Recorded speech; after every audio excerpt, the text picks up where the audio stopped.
Good morning children. बच्चों, मैं जो अभी पढ़ाने जा रहा हूँ तुम्हारे स्क्रीन में आ रहा है। अ प ठ में चटाई की मदद ठी तो अपठित ग द हलंत गद य में आ की मात्रा अंशवर तालब श गद्यांश अपठित गद्यांश। ठीक है बच्चों, आज है 10 अक्टूबर। ठीक है, जो आज पढ़ाने जा रहे हैं उसका नाम है अपठित गद्यांश। इंग्लिश में इसको बोलते हैं अनसीन पैसेज। बच्चों, ये तुम्हें इंग्लिश के टीचर ने पढ़ाया होगा शायद, और नहीं पढ़ाया तो मैं जब बता रहा हूँ यही तुम्हें इंग्लिश में भी करना है। जैसा कि नाम ही लिखा हुआ है, पहला वर्ड क्या है, पहला शब्द क्या है? अपठित। अ मतलब नहीं, यहाँ पर अ मतलब नहीं, और पठित मतलब पढ़ा हुआ। ठीक है, और दूसरा है गद्य यांश। इसको संधि विच्छेद करो। गद्य, गद्य मतलब किसी कहानी का भाग, कहानी, और अंश, अंश का मतलब हुआ भाग, मतलब किसी कहानी का भाग। मतलब तुम्हें कोई कहानी दे दिया गया है और उस कहानी को तुम्हें पढ़ना है। जिस कहानी को तुमने कभी पढ़ा ही नहीं है, उस कहानी को तुम्हें क्या करना है? पढ़ना है। और उस कहानी से संबंधित जो भी प्रश्न हैं, ठीक है, वह प्रश्न को तुम्हें अपना उत्तर बनाकर लिखना है। तुम चाहो तो बुक में जो दिया हुआ है वह भी आंसर लिख सकते हो, या खुद का ही आंसर तुम फ्रेम कर सकते हो, अपना खुद का आंसर बना सकते हो। ठीक है, हम जब अपठित गद्यांश या अनसीन पैसेज के बारे में करते हैं तो कुछ मुख्य बिंदु पर हमें ध्यान देना पड़ता है। तुम्हें सबसे पहले क्या करना है, मुख्य बिंदु क्या क्या है? ठीक है, मुख्य बिंदु क्या क्या है, क्या क्या करना चाहिए? पहला है, सबसे पहला है कि हमें गद्यांश को 3-4 बार पढ़ना चाहिए। 3-4 बार पढ़िए। और दूसरा है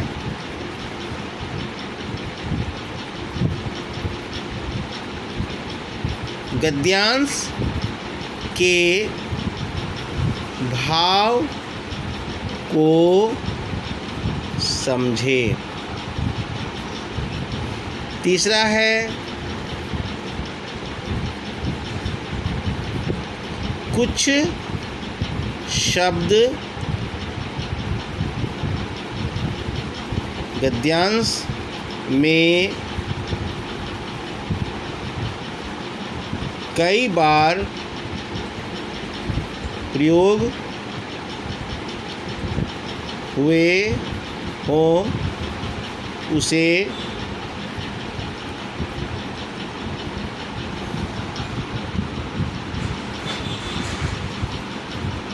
रेखांकित करें। मतलब वह शब्द भी आपका शीर्षक हो सकता है। यदि कोई शब्द बहुत बार प्रयोग किया गया है, मतलब उस कहानी को आप उस कहानी का जो मूल भाव है उस शब्द से ही जुड़ा हुआ हो सकता है। ठीक है, ठीक है। उसके बाद जब आप प्रश्न पर ध्यान देंगे तो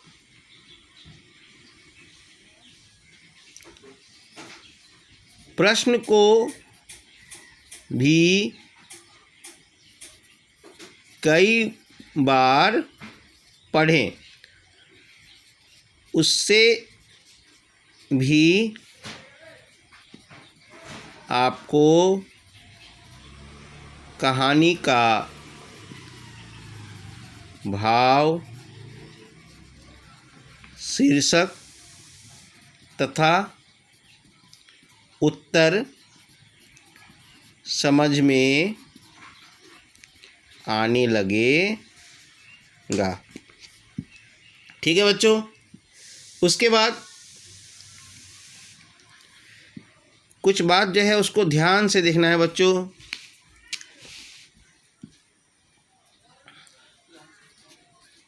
प्रश्न का उत्तर स्पष्ट, संक्षिप्त तथा अपने शब्दों में लिखने का प्रयास करें। 6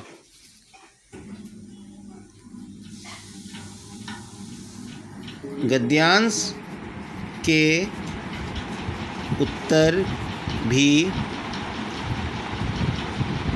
हूबहू लिख सकते हैं। आपको गद्यांश में भी उत्तर मिल जाएगा, जिसको चाहे तो आप उसी को उतार सकते हैं। लेकिन ऐसा माना जाता है कि यदि आप गद्यांश के भाव को समझ चुके हैं तो आप उसमें अपने शब्दों में ही उत्तर लिखने का प्रयास करें।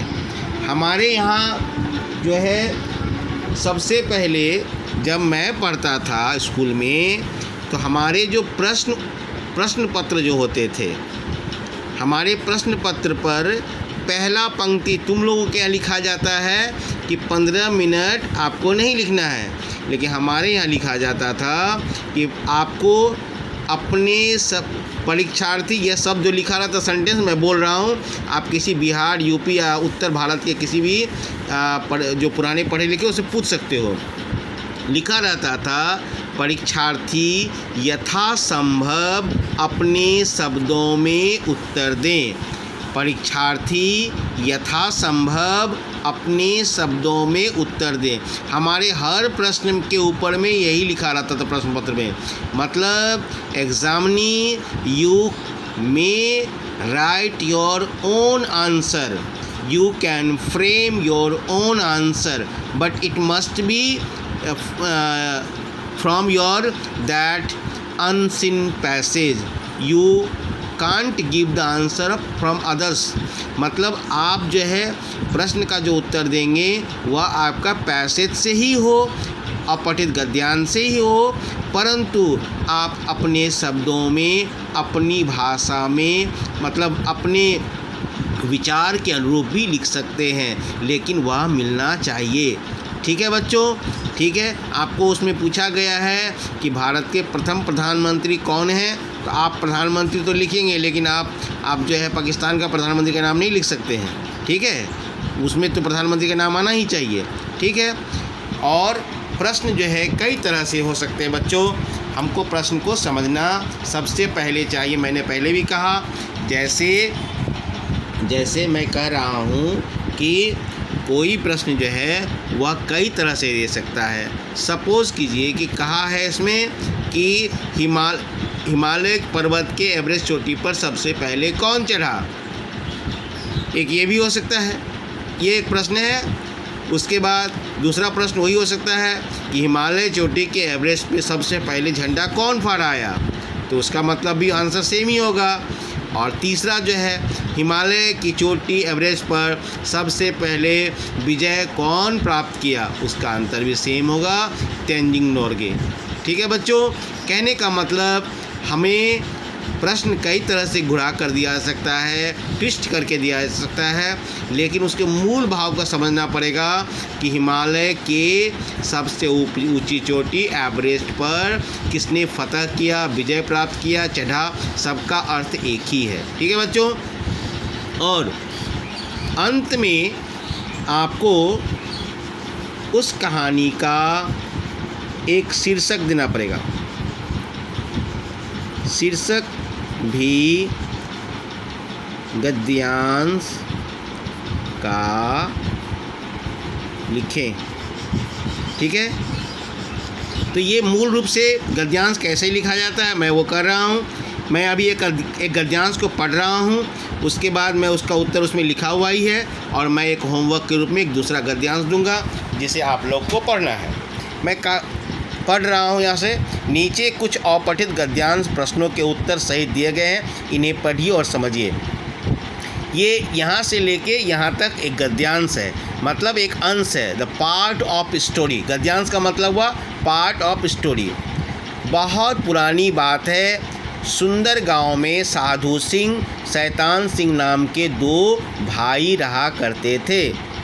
बहुत पुरानी बात मतलब प्राचीन कहानी है ये। बहुत दिन कोई गांव था, उस गांव का नाम क्या था, सुंदर गांव। उसमें दो भाई था, एक का नाम था साधु सिंह, दूसरे का नाम था शैतान सिंह। साधु सिंह छोटा था, वह खूब मेहनती था और ईमानदार था।